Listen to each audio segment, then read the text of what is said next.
Salam sejahtera di dalam kasih Tuhan kita Yesus Kristus. Puji Tuhan kita boleh kembali bersama-sama memuji, besarkan, muliakan nama Tuhan. Kita masih ada di bulan Januari dan bulan ini Bapak Ibu, tema kita adalah fresh anointing. Yaitu urapan yang baru, urapan yang segar yang Tuhan mau berikan di dalam hidup saudara dan saya. Berapa banyak saudara percaya bahwa urapan itu penting? Ada yang percaya urapan itu penting? Baik. Sementara ada yang percaya, sementara ada yang tidak angkat tangan. Saya ingin bawa kita untuk mengerti bahwa urapan Allah itu sangat penting dalam hidup kita ini. Karena dewasa ini banyak orang Kristen hanya pentingkan berkat. Ini. Banyak orang Kristen hanya pentingkan berkat. Sesuatu yang salah. Sesuatu yang salah. Tadi pagi saya upload sebuah poster kecil. Biasa saya lakukan itu di Facebook. Dan saya tulis di situ, pursue God, not His blessings.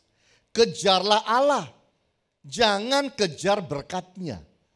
Lah banyak orang Kristen hidup salah arah, salah motivasi, salah hati, salah pikiran.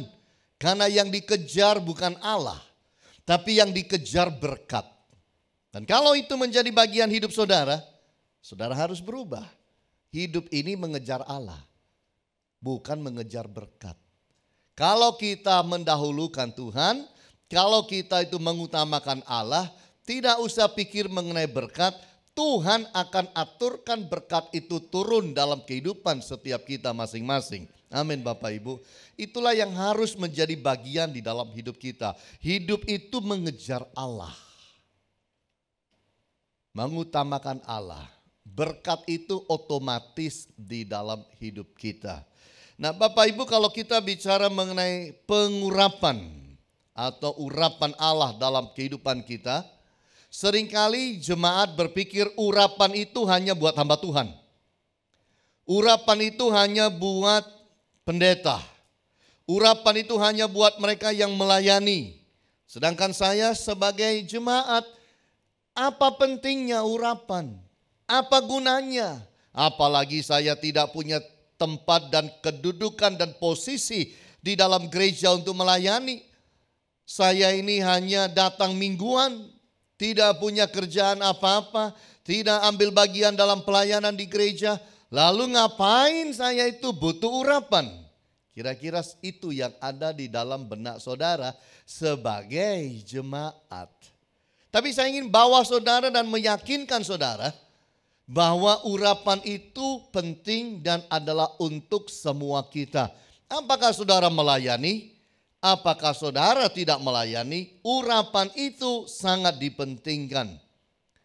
Kalau saudara melihat sebuah mobil yang bagus Bapak Ibu, saudara bisa lihat, wah kacanya bagus bisa naik turun. Wah sekarang kalau starter mobil nggak perlu kuncinya dimasukkan dan diputar. Cukup di dalam knopnya dipencet, langsung mesinnya bisa hidup saudara.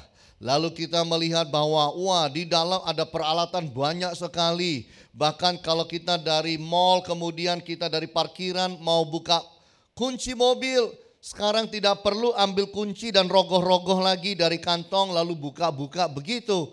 Cukup disentuh saja sudah terbuka pintunya. Bahkan mobil-mobil yang baru sekarang ini cukup yang punya mobil taruh tangannya di kaca. Taruh tangannya di kaca begini pintu mobil kebuka Bapak Ibu. Oh mantap sekali.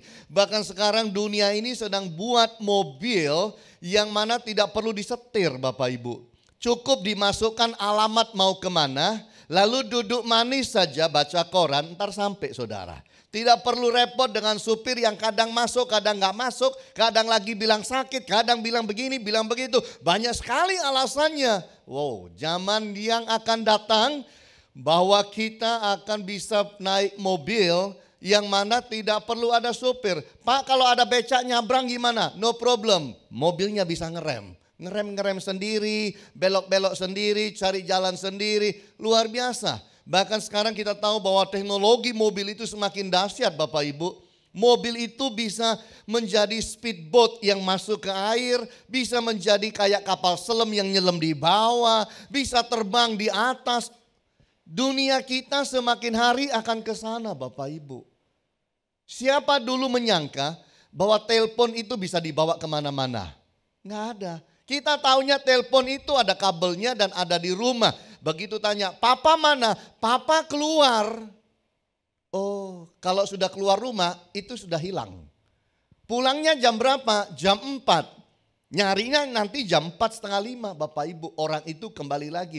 Zaman sekarang Bapak Ibu, siapa yang mikir handphone itu bisa dikantongi, telepon bisa dikantongi, cari orang bisa di mana aja. Mau di Surabaya, mau di luar Surabaya, mau sampai ke luar negeri, oh gampang carinya selama dia pakai nomor 1 itu. Itulah teknologi. Saya lihat-lihat dan baca-baca mengenai mobil. Kalau yang Ferrari itu wow, tenaga kudanya mencapai 1000 lebih.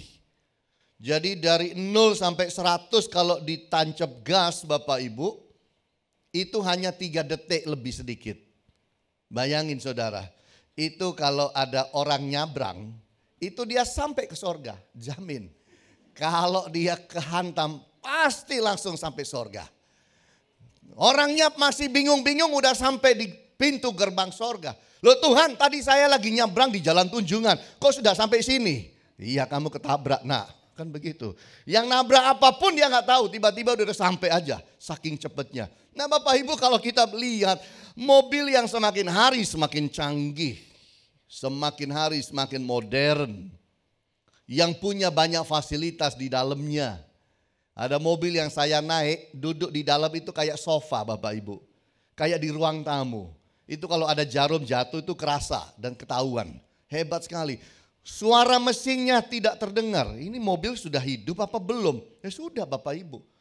Dan duduk empuknya itu seperti sungguh-sungguh seperti di sofa. Saya bilang ini mobil luar biasa. Tapi secanggih apapun segala mobil yang mungkin saudara pernah tahu. Secanggih apapun. Coba cabut akinya. Udah itu aja. Bisa apa? Semuanya diem. Semuanya nggak bisa berbuat apa-apa. Secanggih apapun sebuah mobil, cabut baterainya, cabut akinya. Mati dia. Itulah urapan dalam diri kita seperti itu. Secanggih apapun seseorang, dia butuh yang namanya pengurapan. Karena itu adalah bagian yang sangat penting di dalam hidup ini. Dan saudara kadang-kadang berpikir bahwa berkat lebih penting dari urapan. Oh, Anda keliru. Kalau mau tahu yang namanya berkat harus mengerti yang namanya urapan. Nah hari ini kita mau belajar mengenai fresh anointing. Kita mau lihat bersama-sama yang pertama adalah yaitu adalah urapan di dalam perjanjian lama. Anointing in Old Testament. Kita mau lihat bersama-sama pengurapan di dalam perjanjian lama. Apa sih pengurapan di dalam perjanjian lama? Kenapa sih itu perlu dan penting dan lain sebagainya? Mari lihat bersama-sama.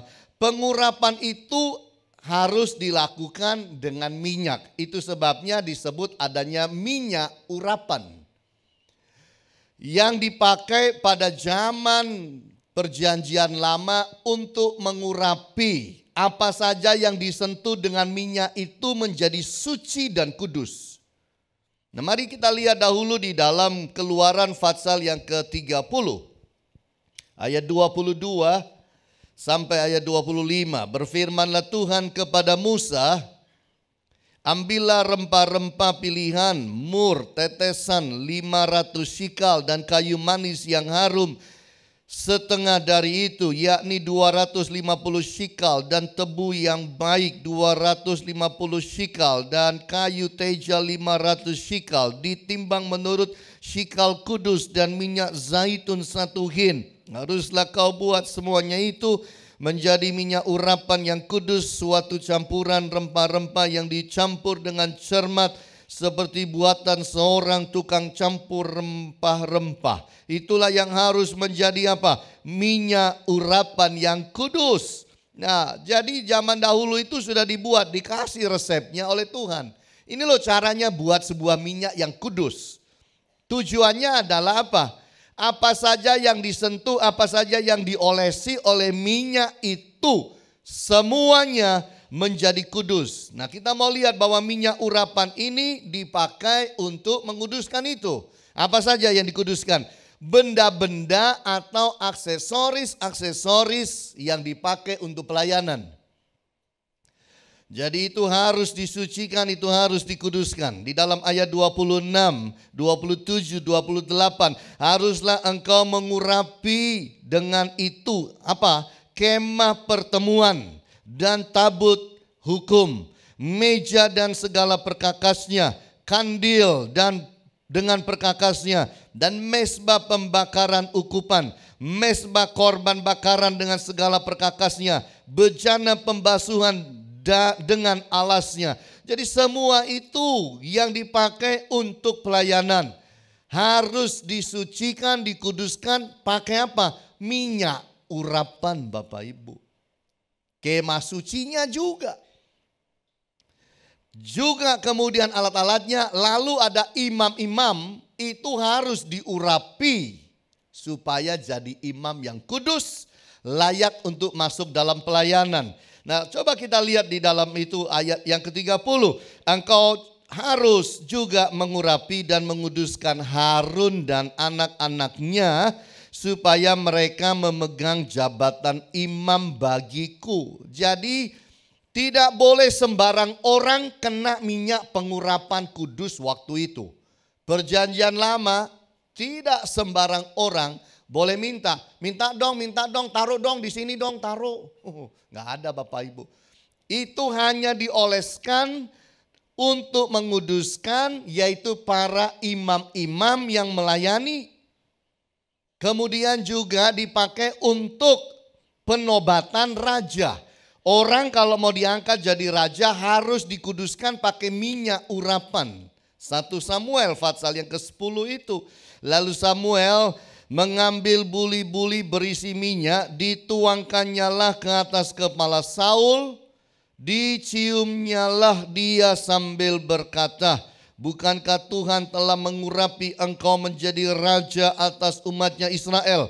Engkau akan memegang tampuk pemerintahan atas umat Tuhan. Engkau akan menyelamatkannya dari tangan musuh-musuh di sekitarnya. Inilah tandanya bagimu bahwa Tuhan telah mengurapi engkau menjadi raja atas miliknya sendiri. Jadi orang kalau mau jadi raja belum sah kalau belum ada minyak urapan diurapkan kepadanya, dituangkan kepadanya. Termasuk Daud waktu dahulu mau dijadikan raja harus dituangi minyak pengurapan. Disucikan, dikuduskan, dipisahkan untuk memangku sebuah jabatan penting untuk melayani raja, untuk melayani umat dan rakyat. Lalu juga jawatan nabi, Bapak Ibu. Nabi yang melayani itu harus dikasih pengurapan. Dengar saya baik-baik karena ini nanti akan terkoneksi semua kepada Anda. Tapi ikuti aja dahulu apa yang saya terangkan. Nabi juga mengalami Bapak Ibu yaitu sebuah pengurapan. Di dalam 1 Raja-Raja 19 ayat 16. Contohnya yaitu juga Yehu cucu Nimsi haruslah kau urapi menjadi raja Israel. Dan Elisa bin Safat dari Abel Mehola harus kau urapi menjadi apa? Nabi menggantikan engkau. Jadi nabi juga diurapi. Supaya apa? Memangku jawatan untuk melayani. Jadi kalau saudara melihat semua ini, bahwa semua yang dipilih dan dipakai Tuhan harus kena dan harus menerima yang namanya urapan lewat minyak urapan, Bapak Ibu. Nah, minyak urapan ini tidak untuk orang awam. Nabi diurapi, raja diurapi, imam diurapi, rakyat tidak. Mereka hanya lihat, mereka mungkin mau, mereka kepingin tahu. Tidak, karena orang yang mendapatkan urapan itu bukan sekedar mendapatkan minyak atau itu hanya perlambangan. Tapi pengurapan itu dengan dia diurapi, dia mendapatkan roh di dalamnya. Yaitu roh Allah berdiam di atas orang itu. Dan hebatnya adalah kalau dia itu seorang patriot yang masuk dalam peperangan dan dia diurapi, berkemenangan dia. Itu masalahnya. Kalau dia seorang raja, dia akan memimpin dengan sangat bagus karena ada urapan di dalam hidupnya. Amin Bapak Ibu. Kalau dia seorang nabi, dia akan menjadi nabi yang bisa melayani Tuhan dengan sangat luar biasa. Itu sebabnya pada zaman dahulu sangat penting itu. Tapi coba kalau orang awam, Keluaran 30. Ayatnya yang kedua 32 dan 33. Kepada badan orang biasa. Tidak pelayanan nih. Janganlah minyak itu dicurahkan. Dan janganlah kau buat minyak yang semacam itu dengan memakai campuran itu juga. Itulah minyak yang kudus. Dan haruslah itu kudus bagimu. Orang yang mencampur rempah-rempah menjadi minyak yang semacam itu atau yang membubuhkannya pada badan orang awam apa? Harus dilenyapkan dari antara bangsanya. Jadi kalau orang awam coba-coba bikin di rumah, dapat resep bocoran, bikin yang namanya minyak urapan sendiri di rumah tanpa orang tahu, lalu dipakai, orang itu harus dilenyapkan. Harus dilenyapkan. Tidak boleh hidup orang itu. Sedemikian pentingnya minyak itu. Di dalam ayat yang lain, kalau ada orang berani bikin minyak urapan, lalu orang awam hanya dibuat, dibikin lalu dicium. Kepengen tahu sih wanginya kayak apa? Kepengen tahu, orang ini harus mati. Jadi betapa pentingnya minyak urapan di dalam perjanjian lama. Tidak main-main semua ini. Kalau saudara mungkin pergi ke Israel, mungkin ada orang bisa bikin resep minyak narwastu atau resep-resep yang lain. Jangan-jangan mungkin nih ada juga yang sudah lihat ini. Keluaran 30 kemudian coba-coba bikin dalam perjanjian baru ini. Tidak, khasiatnya bukan di situ. Nah, kita mau lihat Bapak Ibu, jadi minyak urapan itu sangat penting bagi orang-orang khusus di dalam perjanjian lama. Kalau saudara dan saya itu sebagai orang yang jemaah biasa, melongolah kita. Cium gak tahu, karena gak boleh, sampai ketahuan kita bisa mati. Punya gak boleh, megang gak boleh, diolesi gak boleh. Ini loh, tolong po'o, tak kasih kapas ini, tolong ambil no titik. Oh gak ada itu. Tidak ada itu. Itu betul-betul hanya untuk orang-orang tertentu. Jadi minyak urapan ini kalau sudah kena pada seseorang itu sama seperti orang itu mendapat tongkat komando. Dia pegang tongkat komando dalam dunia militer. Makanya ada ayat yang bilang begini, jangan mengusik orang yang diurapi Allah. Kenapa? Di dalam dia ada roh Allah, jangan main-main. Artinya kalau dia diganggu, roh yang ada di dalam dia, roh Allah itu akan bereaksi terhadap siapa yang mengganggu orang yang diurapi. Makanya waktu Daud itu ada di dalam goa, lalu ada Saul di mulut goa. Daud ada di dalam bersama-sama dengan orang-orangnya yang hebat, pahlawan-pahlawan perang. Mereka udah pada bilang, ini kayaknya Tuhan kasih kamu hari kemenangan. Saul tuh loh ada duduk di depan, tidak tahu bahwa kita ada di dalam. Ini hari kemenanganmu, bunuh dia. Apa jawab Daud?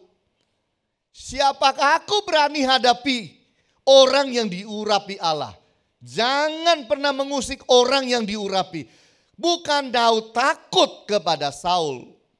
Kalau perang duel 1 lawan 1, saya rasa Daud itu hanya cukup pakai tangan kiri. Kalau Daud itu punya jurus 20, dia cukup pakai 1 jurus menghadapi yang namanya Saul. Dia lagi main kecapi enak-enak, terbawa irama, bermain untuk Saul. Saul bisa lempar tombak 2 kali. Dan 2 kali dilempar tombak tidak kena. Dan saudara jangan, iya kan Saul itu orang biasa. Saul juga pahlawan perang. Ini orang hebat. Dilempar tombak 2 kali, nggak kena deh. Lempar lagi, nggak kena lagi deh. Begitu.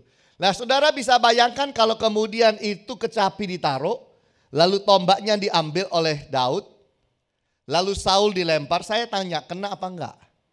Pasti kena, jangan main-main. Jangankan Saul, Goliat aja kena, apalagi Saul. Kan begitu ceritanya. Betapa hebatnya si Daud ini. Tapi yaitu, dia ingat satu hal, ini orang yang diurapi Allah. Saya jangan main-main. Bisa-bisa Allah itu yang kemudian berurusan sama saya. No, gak berani. Jadi di dalam perjanjian lama, itulah pentingnya minyak urapan. Lalu sekarang kita mau lihat di dalam perjanjian baru. Anointing in New Testament. Pengurapan di dalam perjanjian baru. Kalau saudara kita mau belajar pengurapan di dalam perjanjian baru, dengar saya baik-baik. Pengurapan dalam perjanjian baru adalah kepenuhan Roh Kudus. Saya ulangi. Pengurapan di dalam perjanjian baru adalah kepenuhan Roh Kudus. Tadi saya sudah bilang apa? Di dalam perjanjian lama, orang kalau diurapi dengan minyak ini, maka Roh Allah turun kepada dia, menghinggapi dia. Roh Allah itu turun. Di dalam perjanjian baru, tidak lagi kita bicara minyak itu. Tapi dalam perjanjian baru, pengurapan itu, anointing itu, turun di dalam diri saudara. Kalau saudara menjadi orang yang memberi hidup dipenuhi Roh Kudus. Then you have that anointing. Jadi saudara akan punya pengurapan kalau Roh Kudus turun di dalam kehidupan saudara. Nah Yesus itu penuh Roh Kudus sebelum pelayanan. Yesus penuh Roh Kudus sebelum pelayanan. Jadi waktu Yesus mau pelayanan, tidak ada orang datang kepada Yesus tuangkan minyak urapan lagi. Tidak ada. Tapi Yesus penuh Roh Kudus. Matius 3 ayat 16 sampai 17. Sesudah dibaptis, Yesus segera keluar dari air dan pada waktu itu juga langit terbuka dan ia melihat apa? Roh Allah. Seperti apa? Burung merpati. Ngapain? Turun ke atasnya. That's anointing. Itulah pengurapan. Di dalam perjanjian lama apa? Orang itu kalau mau diangkat jadi imam, raja, nabi dituangi minyak. Dituangi minyak. Maka orang itu mengalami dihinggapi Roh Allah. Dipenuhi Roh Allah. Dalam perjanjian baru kita lihat langsung dari Yesus. Pengurapan itu adalah Roh Allah turun kepada kita. Roh Kudus itu turun kepada kita. Kita mendapatkan urapan. Tidak ada minyak dalam hal ini. Jadi disitulah kita melihat ayat yang berikutnya. Lalu terdengarlah suara dari sorga yang mengatakan, inilah anakku yang kukasihi, kepadanya lah aku berkenan. Jadi saudara bisa lihat, tidak ada satu ayat yang mengajarkan kepada kita Yesus itu dituangi minyak sebagai minyak urapan itu. Tidak ada. Tapi Roh Tuhan turun dalam kehidupannya, yaitu Roh Kudus. Ada satu ayat penting dalam Kisah Rasul, pasal 10 ayat 38, itu sebabnya saya garis bawahi. Dikatakan begini, yaitu tentang Yesus dari Nazaret. Bagaimana Allah mengurapi dia dengan apa? Roh Kudus. Ulang ya. Bagaimana Allah mengurapi dia dengan Roh Kudus dan kuat kuasa. Dia yang berjalan berkeliling sambil berbuat baik dan menyembuhkan semua orang yang dikuasai iblis. Sebab apa? Allah menyertai dia. Kalau urapan itu ada di dalam diri kita, maka Allah menyertai kita. Yesus ada Roh Allah, ada Roh Kudus. Sehingga Yesus mengalami disertai oleh Roh Allah, Roh Kudus itu. Lalu kita lihat sesuatu yang sangat indah, yaitu bahwa rasul-rasul juga penuh Roh Kudus. Rasul-rasul penuh Roh Kudus, Kisah Rasul pasal 2 ayat 1 sampai 4. Tiba-tiba ketika tiba hari Pentakosta, semua orang percaya berkumpul di satu tempat. Tiba-tiba turunlah dari langit suatu bunyi seperti tiupan angin keras yang memenuhi seluruh rumah di mana mereka duduk, dan tampaklah kepada mereka lidah-lidah seperti nyala api yang bertebaran dan hinggap pada mereka masing-masing. Maka penuhlah mereka dengan apa?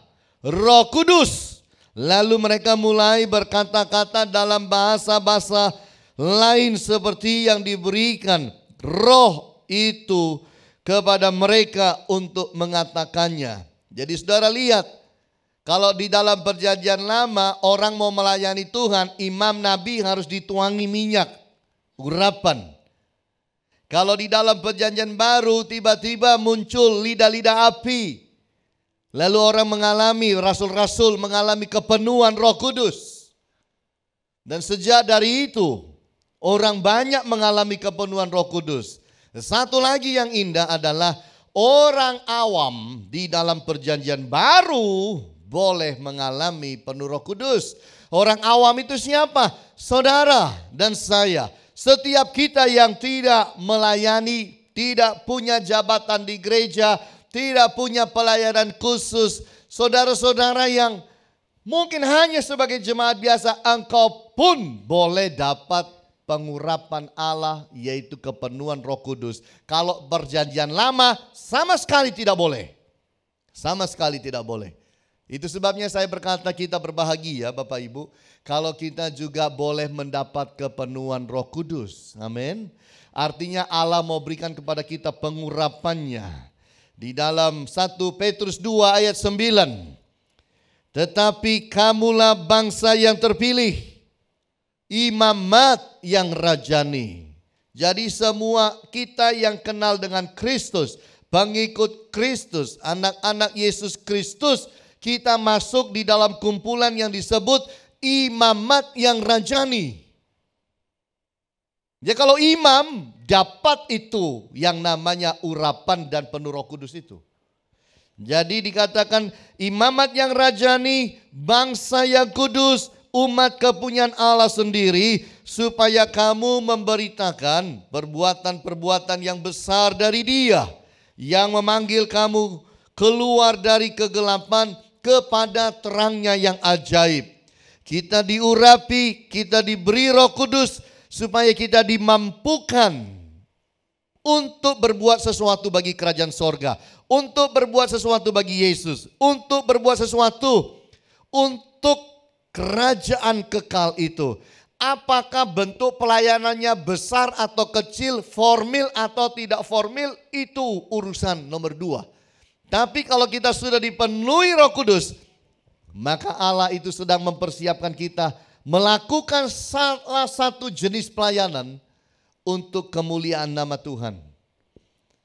Lalu kita melihat ternyata Bapak Ibu, penuh Roh Kudus itu bukan sebuah pilihan. Ya saya maulah, saya belum, ntar kapan-kapan. Oh ternyata penuh Roh Kudus adalah sebuah perintah. Penuh Roh Kudus adalah sebuah perintah. Coba lihat di dalam Kisah Rasul pasal yang pertama ayat yang keempat. Pada suatu hari ketika ia makan bersama-sama dengan mereka, ia melarang mereka meninggalkan Yerusalem dan menyuruh mereka tinggal di situ, menantikan janji Bapa yang demikian katanya telah kamu dengar daripadaku. Makanya itu waktu Yesus naik ke sorga, murid-murid tidak boleh kemana-mana. Disuruh menanti janji Allah, yaitu apa? Pengurapan turun, Roh Kudus turun di dalam kehidupan mereka. Jadi makanya mereka berkumpul terus waktu itu. Dan kita juga lihat di dalam Efesus pasal 5 ayat 18. Dikatakan begini, janganlah kamu mabuk oleh anggur, karena anggur menimbulkan hawa nafsu. Tetapi hendaklah kamu apa? Penuh dengan Roh Kudus. Pak, mana perintahnya harus penuh Roh Kudus? Lah itu. Hendaklah itu apa? Itu sebuah perintah. Hendaklah kamu penuh Roh Kudus. Dalam bahasa Inggris dikatakan be filled with the Holy Spirit. Jadilah penuh dengan Roh Kudus. Jadi tugas saudara dan saya adalah bagaimana kehidupan saudara dan saya boleh menerima kepenuhan Roh Kudus. Lalu menjaga kepenuhan itu, menjaga pengurapan itu dengan sebaik-baiknya. Kalau kita tidak jaga, kita bisa gampang tersesat nanti di dalam kehidupan ini. Kalau saudara mungkin lalu bertanya, loh Pak, lalu perjanjian baru minyak itu dipakai buat apa? Kan begitu. Minyak itu kedudukannya apa? Pemakaian minyak dalam perjanjian baru hanya untuk kesembuhan. Kesembuhan. Di dalam Markus pasal yang ke-6 ayat 13. Dan mereka, yaitu murid-murid, rasul-rasul, mengusir banyak setan dan mengoles banyak orang sakit dengan apa? Minyak. Dan menyembuhkan mereka. Jadi kalau di dalam perjanjian baru, minyak itu dipakai bukan mengurapi orang jadi raja, jadi imam, jadi nabi, mendapatkan kedudukan khusus, pelayanan khusus. Bukan, tetapi adalah supaya dia sembuh. Makanya gereja kadang-kadang mendoakan orang adalah pakai minyak. Bukan minyak menyembuhkan, Tuhan menyembuhkan. Minyak itu hanya menjadi point of contact. Hanya menjadi sebuah saluran kontak untuk mendoakan orang tersebut. Tidak pakai minyak juga nggak masalah. Yesus itu banyak menyembuhkan tanpa minyak. Kadang-kadang pakai ludah. Duduk dia. Lalu dicampurin sama lumpur tanah. Ya kan?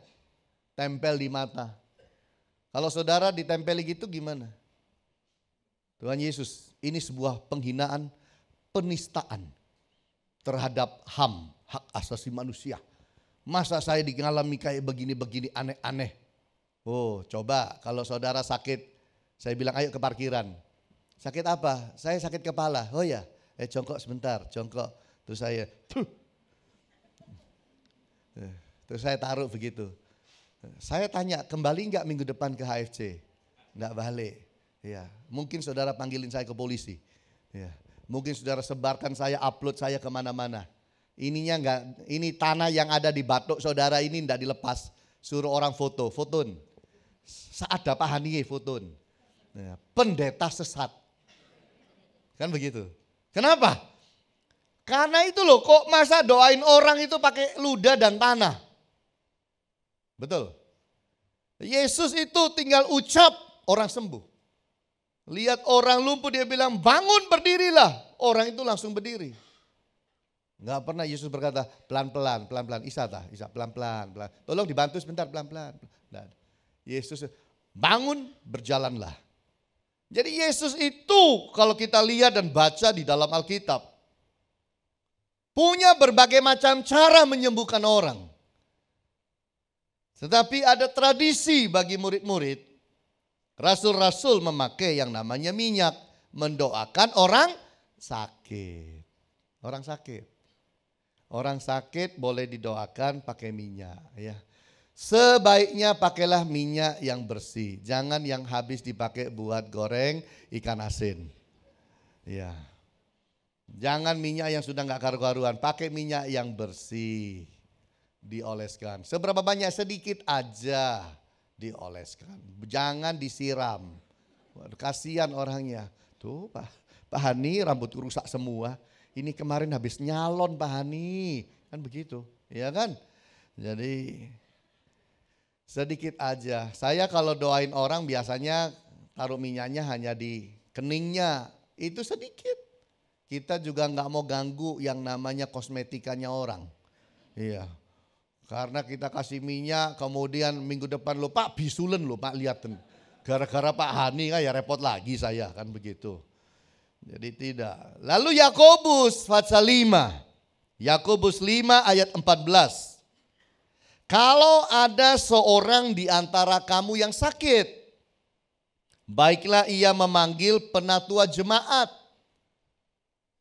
supaya mereka mendoakan dia, serta apa? Mengolesnya dengan minyak dalam nama Tuhan. Jadi pemakaian minyak sepanjang yang saya pelajari dan tahu adalah untuk kesembuhan. Di dalam perjanjian baru. Jangan got buntu disiram minyak. Ini minyak hasil didoakan Pak. Got buntu Pak, wastafel buntu. Enggak. Tuhan tidak menyembuhkan wastafel. Tuhan menyembuhkan manusia. Kalau wastafel tolong panggil tukang. Kan begitu. Iya kan, kemarin AC saya di kamar itu tiba-tiba keluar anginnya panas. Saya nggak naik kursi lalu saya ambil minyak tak urapi dalam nama Yesus gitu. Sembuh, dingin. Tidak, saya panggil tukang, betulin. Jadi minyak di dalam perjanjian baru adalah untuk kesembuhan. Tapi kalau bicara pengurapan itu adalah penuh Roh Kudus.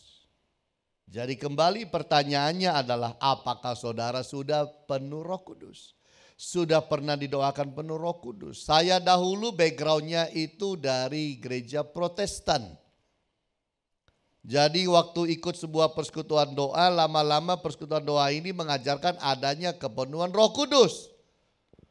Takut saya, jangan aneh-aneh, apa-apaan lagi ini. Gak pernah dengar pelajaran yang model kayak begini, no, jangan salah, jangan sesat, jangan, banyak jangannya. Tapi kemudian dipelajari pelan-pelan saya mengerti.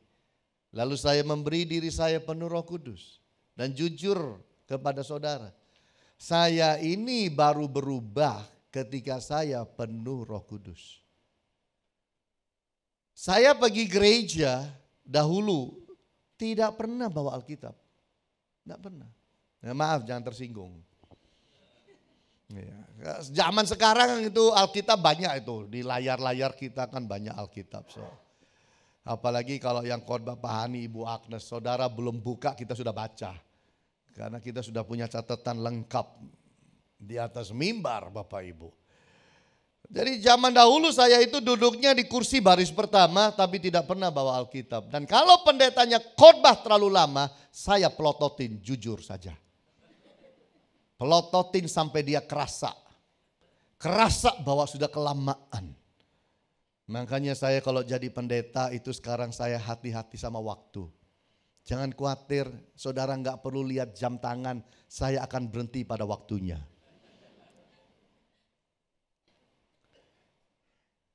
Nah Bapak Ibu, kita melihat di dalam kehidupan ini penuh Roh Kudus, itulah yang mengubahkan. Saya mulai belajar untuk mencari Tuhan, menyembah Tuhan, baca Alkitab itu setelah penuh Roh Kudus. Saya mulai rajin ke gereja itu karena Roh Kudus. Pergi gereja tidak jadi beban. Kalau saudara pergi gereja jadi beban, tolong ditanya baik-baik. Saya pergi gereja, kenapa kok jadi beban?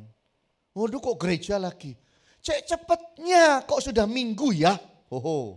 Kalau ada yang sering-sering, kok sering-sering sih ke gereja? Gereja lagi. Coba, kalau saya balik, saudara pengusaha saya bilang, loh kok cuan lagi. Kalau cuan suka. Kalau gereja nggak suka. Berkat suka. Gereja lagi, aduh bosen gereja. Maka saudara keberatan itu. Pertanyaan saya, sudah penuh Roh Kudus belum? Karena orang penuh Roh Kudus tidak akan pernah keberatan beribadah. Yang amin cuma satu. Amin Bapak Ibu. 4 yang amin. Itu sebabnya kita harus penuh Roh Kudus. Saya mengajar di kelas Holy Spirit juga. Sekian banyak kelas sejak dari tahun 2004 sampai sekarang, sekian banyak angkatan sudah. Saya lihat bagaimana Tuhan penuhkan Roh Kudus itu bukan hanya pada orang dewasa. Tuhan tidak penuhkan Roh Kudus itu hanya kepada mereka yang 17 tahun ke atas. Nah, 17 tahun ke atas itu kan film. Ya, ada ukuran lagi PNG 13 tahun. Tapi kalau Roh Kudus itu adalah untuk semua umur. Saya menyaksikan seorang anak umur 9 tahun penuh Roh Kudus. Saya menyaksikan anak-anak remaja penuh Roh Kudus. Nangis penuh Roh Kudus. Siapa yang ngajari? Mana ada sih bisa pura-pura dalam sebuah kelas. Hanya saya tidak mau merekam. Karena itu adalah sesuatu yang pribadi antara saudara dengan Allah. Saya tidak tega merekam saudara. Lalu setelah direkam mau disetel kemana? Kan tidak enak. Dilihat orang nanti kalau saudara, lo itu aku lagi nangis-nangis kayak begitu. Aduh, kiri kanan keluar sumpitnya. Aduh, Pak Hani kok direkam. Ditunjukkan lagi. Aduh Tuhan. Pak Hani ini kok tidak punya perasaan. Nah, saya nggak mau. Jadi itu sesuatu yang privacy. Kepingin merekam, tapi saya tahan hati saya untuk tidak merekam yang kayak begitu, supaya tidak membuat saudara rasa bagaimana. Tapi saya merasakan dan melihat bagaimana orang-orang itu mengalami penuh Roh Kudus. Segala umur yang merindukan penuh Roh Kudus. Jadi pertanyaannya, anointing itu penting. Saudara harus mau mengalami penuh Roh Kudus. Itu kita masuk bagian ketiga, the importance of anointing.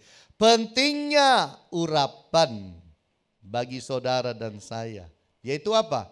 Roh Kudus yang mengurapi kita itu akan memimpin kita ke dalam seluruh kebenaran Allah. Kita itu tidak berbuat dan melakukan kebenaran atas usaha dan kekuatan diri kita sendiri. Yohanes 16 mengajarkan, tetapi apabila ia datang yaitu Roh kebenaran, ia akan memimpin kamu ke dalam seluruh kebenaran.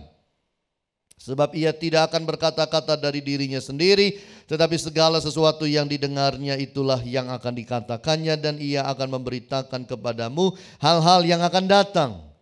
Jadi Roh Kuduslah yang akan memimpin kita ke dalam seluruh kebenaran. Makanya kalau kita hidup tambah hari tambah baik, tambah hari tambah benar, jangan sombong. Jangan pula merendahkan orang lain. Karena Roh Kuduslah yang sudah memimpin kita sampai kepada taraf itu. Roh Kudus akan menolong kita dalam pelayanan. Ibrani pasal 2 ayat yang keempat.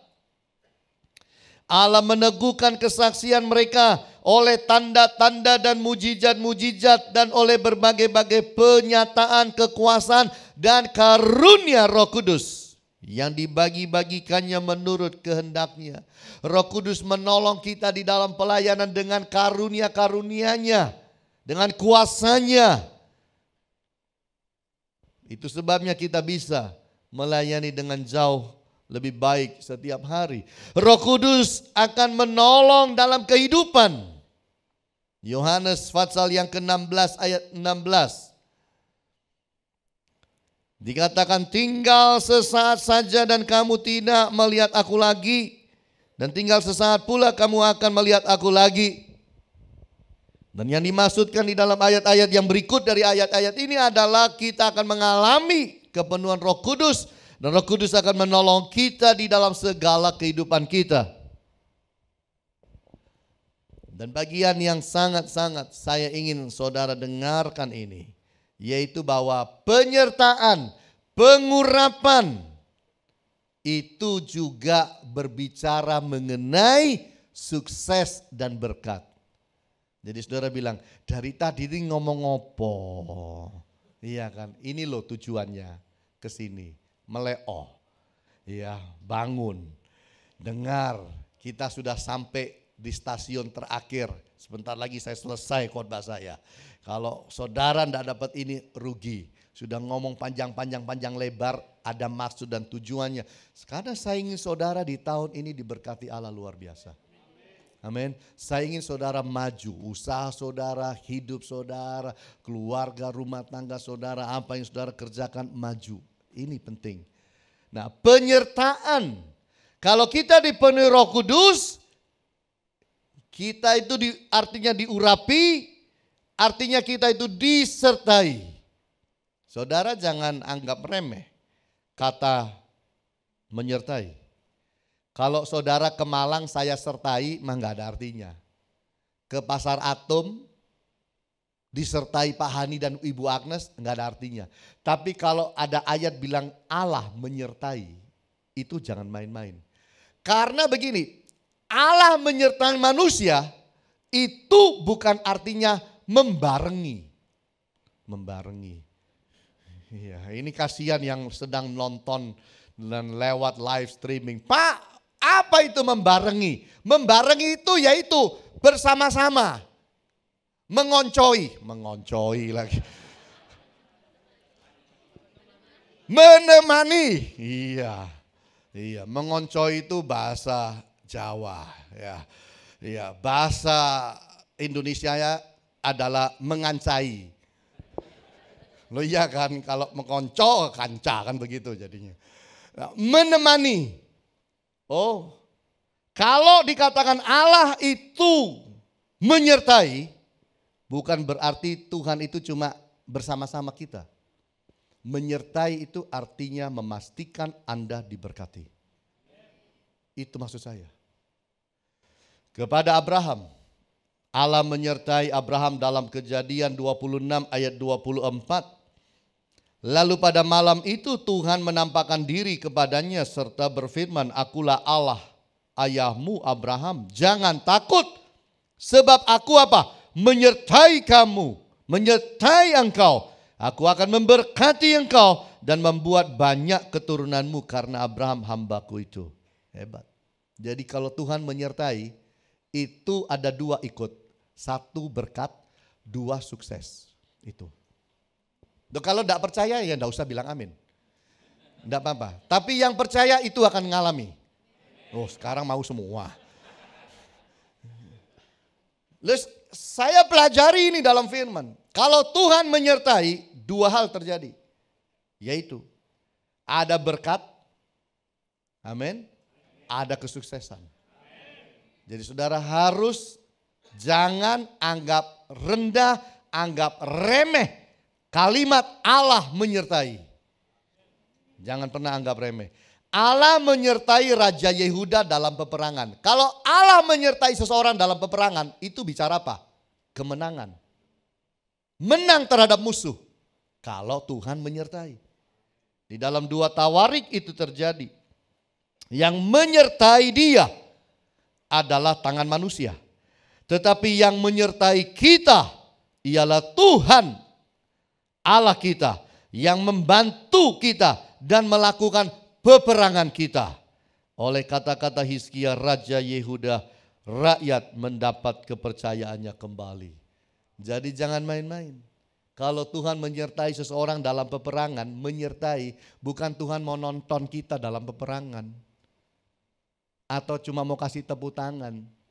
Kalau Tuhan menyertai dalam peperangan, artinya Dia akan berperang ganti kita. Dan memberikan kepada kita kemenangan Bapak Ibu. Itu sesuatu yang indah. Allah menyertai Yusuf. Di dalam Kejadian 39 ayat 21. Tetapi Tuhan menyertai Yusuf dan melimpahkan kasih setianya kepadanya dan membuat Yusuf kesayangan bagi kepala penjara itu. Saudara tahu Yusuf itu dapat mimpi umur 17 sampai jadi raja umur 30. Itu penyertaan Tuhan itu ada atas dia terus tiap hari. Dan karirnya naik terus. Walaupun jalannya agak ke bawah kadang-kadang, tapi akhirnya ini loh. Penyertaan Allah itu penting di dalam hidup ini. Makanya bapak-bapak, ibu-ibu punya anak, sekalian didoain. Oh ya Tuhan, sertailah anakku, gitu. Istri bilang, Tuhan Yesus, bungkus suamiku dengan darah-Mu yang kudus, sertai dia di dalam bekerja. Kan begitu. Kalau Tuhan menyertai, Tuhan gak duduk diam lipat tangan saudara. Kalau Tuhan menyertai, Tuhan bereaksi, beracara untuk membuat Anda berhasil dalam kehidupan. Allah menyertai Daud, coba lihat. 1 Samuel 18 ayat 14. Lihat dan dengar baik-baik atau baca baik-baik ayat ini. Garis bawahi jangan pernah lupa. Daud berhasil di segala perjalanannya. Sebab apa? Tuhan apa? Menyertai dia. Jadi jangan main-main dengan penyertaan Tuhan. Kalau manusia disertai Tuhan, itu dia hanya akan melihat berkat Allah, kesuksesan yang Tuhan akan berikan, perlindungan Allah di dalam hidup ini. Saudara akan bilang begini dalam hati, loh Tuhan, aku kok gak ngalami? Gak percaya aku. Kalau gak percaya, ya batal semua. Jangan-jangan tahun ini saudara akan ngalami. Saudara jangan gak percaya. Jangan-jangan tahun depan akan alami. Dalam waktu-waktu dekat engkau akan alami. Jangan tidak percaya. Firman diberi untuk supaya kita percaya. Saya ini jarang khotbah ayatnya banyak sekali. Ini. Lo amin kan? Karena penting saya keluarkan ayat-ayatnya. Jadi ini sesuatu pengajaran. Di dalam dunia ini Roh Kudus adalah tour guide kita. Roh Kudus. Saudara berani pergi ke Jordania, pergi ke Afrika sendirian, nggak ngerti apa-apa, bahasa nggak ngerti. Saya nggak mau. Kenapa? Ribet. Bisa sih bisa, nyasar melulu. Nggak karu-karuan hidup sana. Apalagi pergi Rusia yang nggak tahu bahasanya. Pesan makan aja nggak bisa. Saya di Jerman pesan makan bingung kok. Naik kereta api dengan seorang hamba Tuhan. Udah dinginnya luar biasa. Naik kereta api. Wah ini cerita udah lama sekali tahun 83. Wah bingung. Kita masuk ke gerbong restoran. Wah bagus gerbongnya. Orang duduk pakai jas segala macam. Wah tapi ya dingin. Saya minta menu please. Wah. Keluarin menu, datang buka, bahasa Jerman semua. Nggak ada gambar ya saudara. Nggak ada gambar ini. Waduh bingung kita nih. Jadi saya itu jujur aja saudara, tak pakai jari nih. Uralaba sandara labara laba sandara labara laba yara labara. Yep. Ha. Saya santeman, 2. 2. Oke. Barang itu datang 20 menit lagi, 15 menit lagi datang saudara. Makanan enggak tahu apa itu saudara. Dinginnya luar biasa. Orangnya paling bingung. Sudah dingin pesen makanan dingin. Dan orang 2 ini. Enggak ngerti. Ya orang 2 ketawa kita. Lalu apa pakai jari begini-begini nih. Iya kan. Iya tuh. Jadi buka. Ya apa ini? Modelnya. Ya daging, ada daging, tapi dingin, semuanya dingin. Aduh, Kok nggak ada sopnya, nggak ada apa, nggak bisa pesen. Pesen sop aja nggak bisa.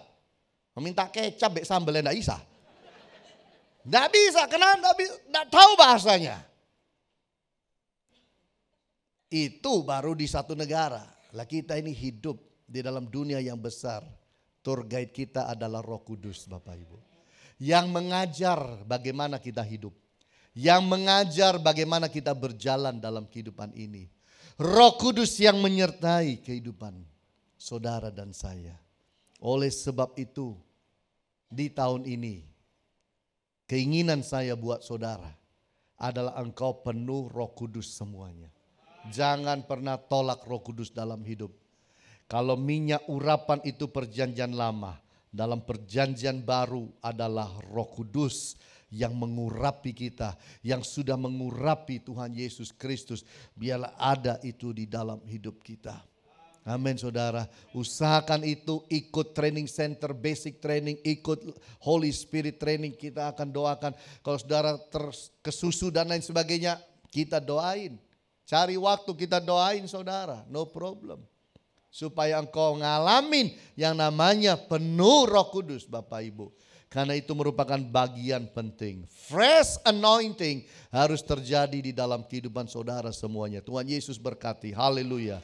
Amin.